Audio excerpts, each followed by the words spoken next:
La entrevista a la carta. Asambleísta, buenas tardes. Les saluda Carla Arcentales.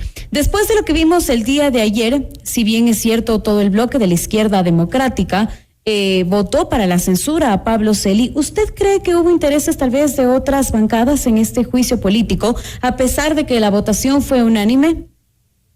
Sí, mire, aquí hay varios temas interesantes que analizar, no sin antes enviarle un saludo afectuoso a usted, a su equipo técnico y a las personas que nos escuchan por este importante medio. Gracias. Lo que sí quedó demostrado es que ningún asambleísta tenía ningún compromiso con Pablo Celi, porque caso contrario, se hubiera abstenido de votar, hubiese votado en contra. Pero sí llama la atención algunas partes de las declaraciones de Pablo Celi, como por ejemplo, cuando él estuvo dando estuvo utilizando el espacio que le correspondía para el derecho uso de su defensa, manifestó que hay un conflicto de intereses y que era muy claro que habían intereses comunes y oscuros entre el Partido Social Cristiano y los correístas. También manifestó respecto a la situación financiera de uno de sus interpelantes. Esos temas considero que se deben investigar y se deben aclarar. Sin embargo, el Ecuador pudo ser testigo de que de manera unánime, de 136 asambleístas que estuvieron presentes, el 100% votamos por la censura de Pablo Celi.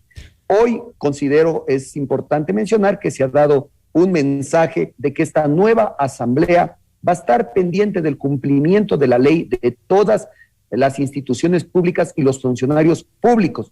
No vamos a permitir actos de corrupción, sean internos, sean al interior de la asamblea o sean fuera de la asamblea. Hay que dar un mensaje a la ciudadanía de que esta es una nueva asamblea y así lo pudimos realizar y enviar ese mensaje el día de ayer.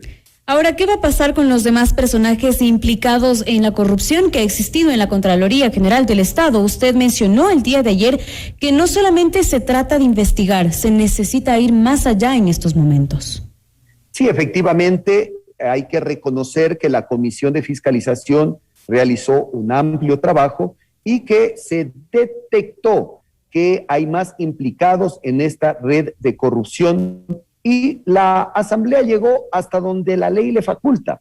Realizó un juicio político a Pablo Celi, se lo censuró, pero como parte del pronunciamiento de la Asamblea de la moción que aprobamos ayer fue enviar todo el expediente de manera íntegra a la Fiscalía General del Estado. ¿Para qué?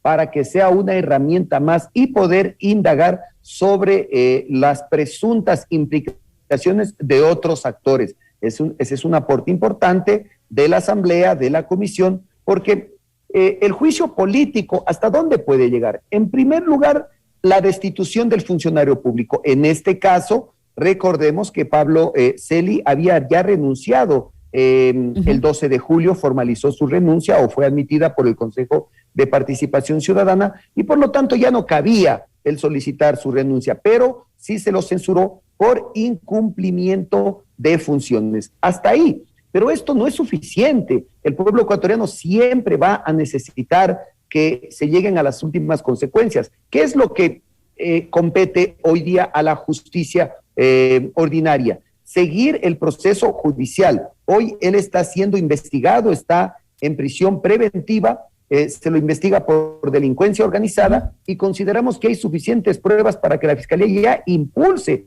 este proceso y de que se lo acelere. Estamos desde el mes de abril y consideramos que hoy hay elementos suficientes para que la Fiscalía, así como la Asamblea cumplió su rol, la Fiscalía también lo haga. Ahora, ¿cómo ve usted las declaraciones de Pablo Celi, quien insistió en que este proceso político incurría en vicios de nulidad porque no existía el informe de la Comisión de Fiscalización? Informe que no pudo ser válido en este juicio por no haber sido entregado a tiempo. Sí, mire, yo aquí quiero ser claro y preciso en este punto.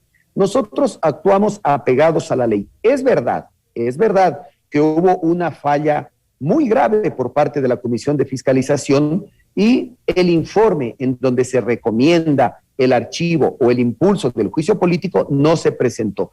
Pero la Asamblea recurrió a la ley orgánica de la función legislativa en donde se le faculta al Pleno de la Asamblea solventar esta deficiencia de la comisión.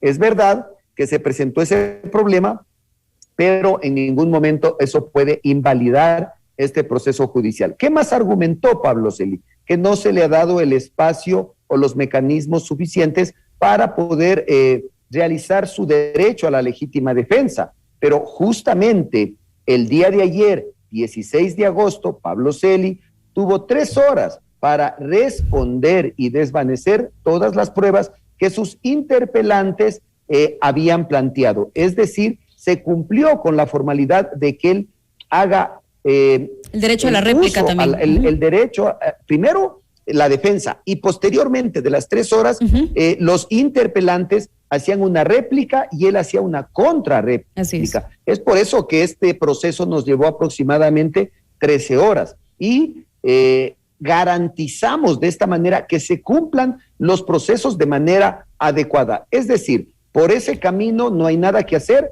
La Asamblea cumplió con su rol de realizar el juicio político. Pablo Celi ha sido censurado. Una de las consecuencias de esa censura es de que no podrá ejercer ningún cargo público por un lapso de 2 años. Se remite toda la información a la Fiscalía, pero siempre el pueblo ecuatoriano va a necesitar que se lleguen hasta las últimas consecuencias, como manifesté. ¿Por qué? Porque ¿de qué nos sirve identificar actos de corrupción, sancionarlos políticamente, sancionarlos judicialmente, si los dineros no se recuperan? Nosotros debemos sentar precedentes y debemos hacer ajustes a cualquier norma legal para que se mitiguen las posibilidades de cometer estos actos de corrupción. Y esperamos que no vuelva a suceder. No se trata de sancionar la corrupción, sino de prevenirla para que aquellos funcionarios que estén tentados a realizar estos actos sepan que las consecuencias son graves. Ahora, bueno, cambiemos de tema asambleísta. Usted, como presidente de la Comisión de Soberanía y Seguridad, ¿cómo pueden afrontar lo que sucede en estos momentos en nuestro país en el tema, pues, carcelario, que definitivamente es algo que preocupa y que semana a semana se evidencia cada vez más casos de fugas, de motines, en donde se encuentran objetos prohibidos dentro de las cárceles? Miren, muchas veces esperamos a que suceda algo malo para reaccionar. Y muchas veces pensamos que con paños de agua tibia podemos solucionar los grandes problemas y no es así. El sistema de rehabilitación social necesita una reestructura integral que modifique la misma composición orgánica de ese sistema y también de que este cambio estructural esté acompañado por leyes que fortalezcan a estas instituciones. La Asamblea Nacional, a través de nuestra comisión, ha tomado la firme posición de ser un apoyo para el Ejecutivo para lograr este objetivo. Nosotros no estamos trabajando en este proceso desde que se dieron las últimas muertes en las cárceles. Nosotros estamos desde el primer día en que nos posicionamos. En el mes de mayo iniciamos ya un proceso de fiscalización a las cárceles y le anticipamos al gobierno que los hechos que sucedieron el 23 de febrero se podían volver a repetir. Le anticipamos que la institución es frágil, le anticipamos que no estamos preparados para afrontar esos motines y de que va a ser imposible frenar nuevas muertes al interior de estos espacios. Lastimosamente,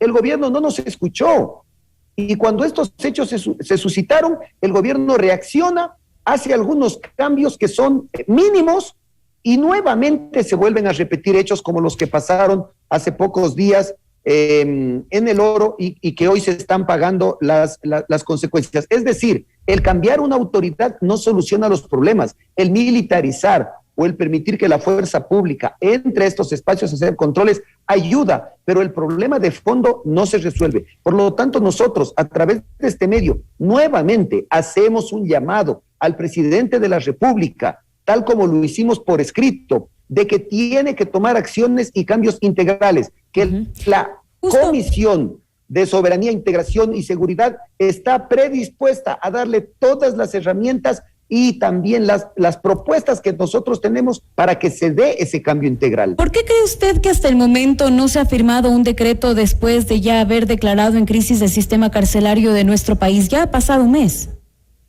Mire, usted ha manifestado algo importante y quiero yo comentarle.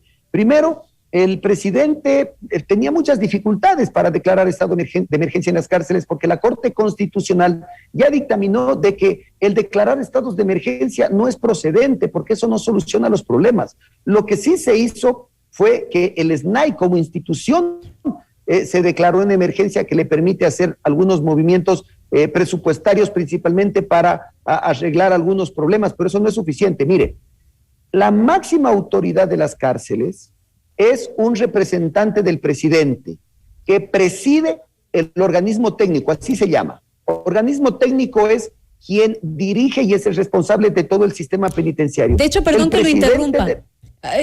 Recién, de hecho, esta semana ya Fausto Cobo ha mencionado que incluso el dirigente del SNAI, que no se descarta incluso privatizar las cárceles de nuestro país. Es un tema que habría que evaluar, pero lo primero que hay que hacer es poner al representante, a la autoridad máxima. Las cárceles están en acefalía.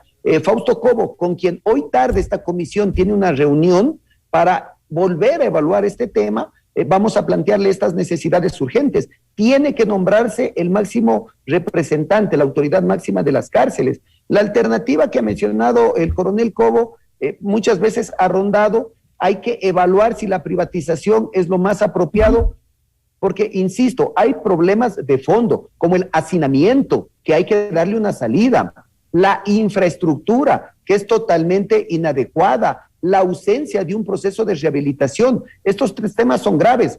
Hay personas que entran por delitos menores, se mezclan con la población carcelaria que está implicado en delitos mayores, se suma a ser parte de sus organizaciones. Asambleísta, le agradecemos mucho. La cárcel sale al servicio de ellos. Asambleísta, muchas gracias por acompañarnos, por su apreciación e información en este espacio informativo. Esto es Notimundo a la Carta, siempre bien informados.